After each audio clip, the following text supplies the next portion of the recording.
Hello, Happy New Year.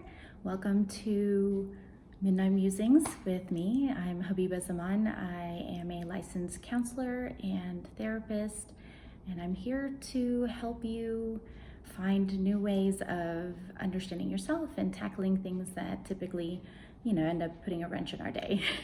We'll see what happens today. One of the things with it being the new year I wanted to talk to you guys about is this idea of a new year, new me. And those of you who have worked with me in the past know that that's not necessarily my favorite thing.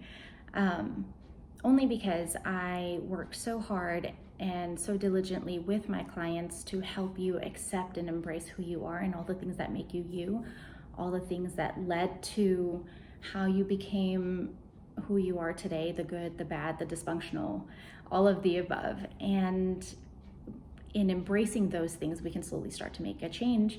However, this concept of new year, new me typically puts a pressure in becoming something you are not right now, and really emphasizing that the way you are at the moment is broken somehow, instead of working with behaviors that we necessarily want to change or dysfunctional patterns that we might want to change. It's the latter that I want to focus on. So that's something I want to help you guys with today, and just bear with me. This shouldn't be too long. I welcome you and thank you for giving me the time of day to listen to what I have to say today. With this concept, I'm a firm believer of making sure that we pick certain things that are theme-based, that we want to focus on and change.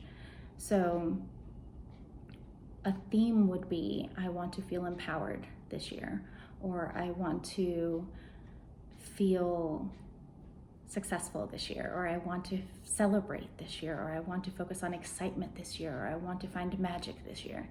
Those are the things that I want to help my clients, or whoever's bothering to listen to what I have to say, think about and focus on. Because if we say things like, I don't want to stress as much this year, well, the word in there is still stress. So the way our subconscious works is that we tend to fixate on and find things that we pay attention to.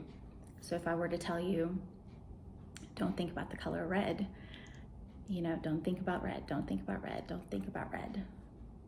Naturally, you will gravitate towards thinking about red. That's just because that's how our brain works. There's nothing wrong with that. There's nothing wrong with a person who does that. So we have to change the narrative, change the way we ask for things, change the way we think about things, so that our energy in what we are paying attention to and what we are thinking about is what we work towards, what we notice, what we pay attention to, and then what we can bring about into our life. In rewording these things, you want to get rid of anything that's the negative connotation, not the negative implication, the negative connotation. So do not, will not, anything that's not, anything that says not is what I'm trying to say. We want to get rid of. So instead of saying, I don't want to feel so stressed, you're ultimately saying, I am going to be stressed and I'm going to pay attention to all the things that are stressful. So instead, maybe we want to reword that to be something along the lines of, I want to feel at ease. I want things to go with a flow of ease, not necessarily go with the flow. I'm not the kind of human being that can actually ever go with the flow or be calm. So that wouldn't be natural for me if I were to accept who I am as a human being. But I would like for things to have an ease of flow, right? Things that I don't beat to death, beat to the ground to make happen. And another example could be, instead of I don't want to feel so alone, not lonely, feel alone. There's a difference. Loneliness is the absence of, it's a longing for the company of someone else. Feeling alone feels that I don't have anybody's support. So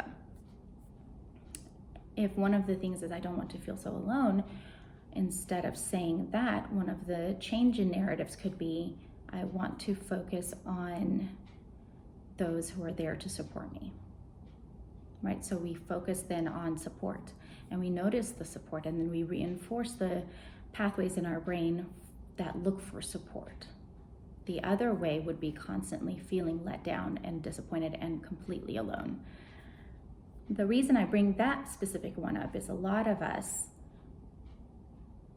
wear our independence or strength or self-reliance as a badge of honor. And yes, it's a good attribute to have, to be self-reliant, to be independent.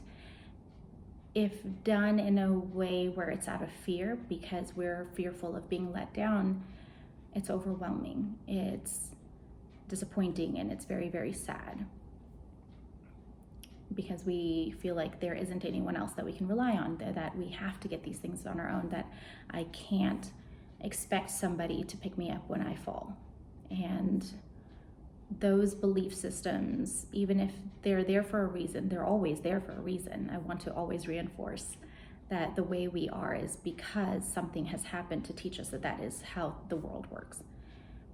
And I invite you today to try to reword that, rechange that, because feeling of being alone, it comes and goes, but no one's truly ever alone. And if you do look at yourself and you look at your surroundings and you feel as though I don't have very many people who will catch me if I fall, perhaps the focus then for this year needs to be on having friends and cultivating those relationships and mentorships that make you feel like someone's got your back.